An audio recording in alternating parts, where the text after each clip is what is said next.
অবশেষে CAA, C for citizenship, A for amendment, A for act বা citizenship amendment act, যার বাংলা অর্থ দাঁড়ায় নাগরিকত্ব সংশোধনী আইন, যেটি চালু হয়ে গেল ভারতে। গত সোমবার 11/3/2014 তারিখে লোকসভা নির্বাচনের আগেই সিএএ কার্যকরের বিষয়ে বিজ্ঞপ্তি জারি করে দিল নরেন্দ্র মোদীর সরকার। 2019 সালে দ্বিতীয়বার ক্ষমতায় এসে মোদী সরকার ভারতে নাগরিকত্ব আইন সংশোধনী বিলটি আনে এবং 2019 সালের 11ই ডিসেম্বর সংসদে বিলটি পাশ হয় ও 12ই ডিসেম্বর ভারতের তৎকালীন রাষ্ট্রপতি রামনাথ কোবিন্দ নাগরিকত্ব সংশোধনী আইন বিলে সই করেন, অর্থাৎ বিলটি আইনে পরিণত হয়। কিন্তু বিভিন্ন কারণে বিলটি এতদিন কার্যকরী বা লাগু হয়নি।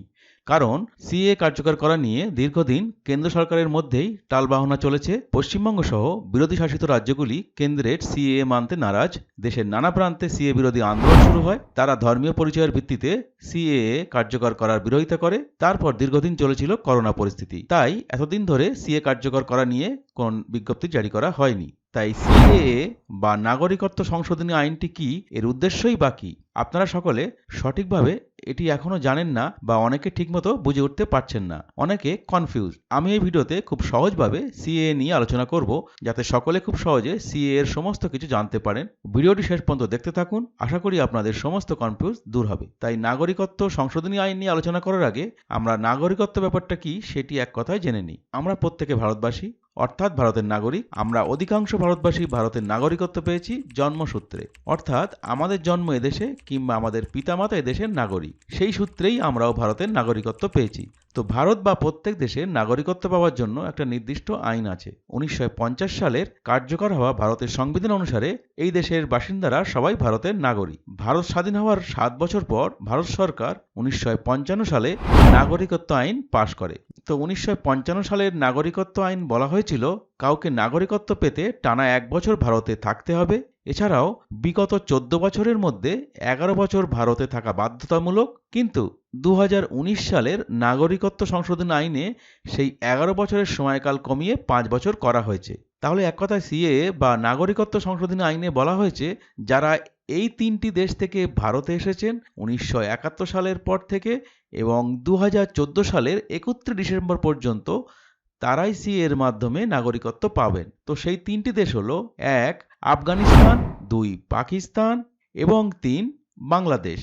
এই 3টি দেশ থেকে বিশেষত ধর্মীয় কারণে নিপীড়নের জন্য অত্যাচারিত হয়ে ভারতে শরণার্থী হিসেবে আসা এই 6 ধর্মের মানুষ, যথা 1 হিন্দু, 2 শিখ, 3 বৌদ্ধ, 4 জৈন, 5 পার্সি এবং 6 খ্রিস্টান, এই 6 ধর্মের মানুষেরা মূলত আবেদন করতে পারবেন। অর্থাৎ এই 6 ধর্মের মানুষ ছাড়া পাকিস্তান, বাংলাদেশ ও আফগানিস্তান বা অন্য কোনো দেশ থেকে আসা অন্য কোনো সম্প্রদায়ের শরণার্থীকে ভারতীয় নাগরিকত্ব দেওয়া হবে না। এবং 2014 সালের 31 ডিসেম্বরের পরের তারিখের পরে যারা ভারতে এসেছেন তারা কিন্তু সিএএ আইনে নাগরিকত্ব পাবেন না।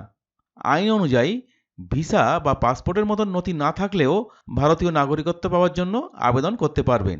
কিভাবে আবেদন করবেন? সংশোধিত নাগরিকত্ব আইনে 1955 সালের নাগরিকত্ব আইনের 6(b) ধারায় অনলাইনে আবেদন করতে পারবেন। আবেদন করার জন্য কেন্দ্রীয় সরকারের সরকারি ওয়েবসাইটটি হলো indiancitizenship.online.nic.in। এই ওয়েবসাইটের মাধ্যমে, এছাড়া সিএএ 2019 নামের মোবাইল অ্যাপের মাধ্যমে মোবাইল ফোন থেকেও আবেদন করতে পারবেন, ঘরে বসেই মোবাইল থেকেই।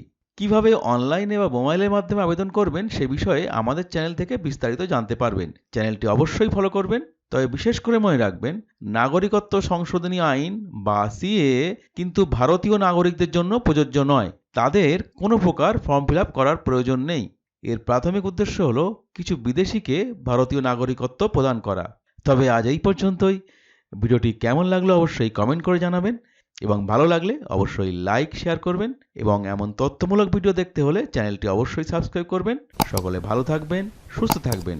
দেখা হবে পরের ভিডিওয়। ধন্যবাদ।